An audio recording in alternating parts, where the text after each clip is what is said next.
По прилогот на телевизија Кочани, кој го емитувавме минатата недела, за состојбата во која се наоѓа пристапот на југозападното крило од спомен домот Асном, во која е сместен фолклорниот ансамбл Руен, екипа на Електрика ги поправи светилките кои беа искршени.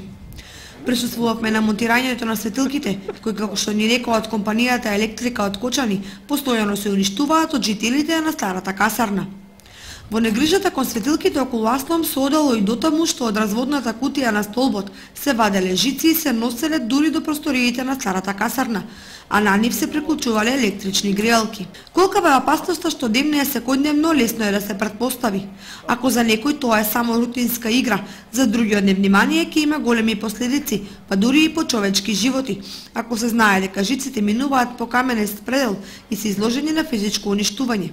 Со замената на нови светилки, сега пристапот и кон овој дел од спомен домот Асном е сигурен и безбеден.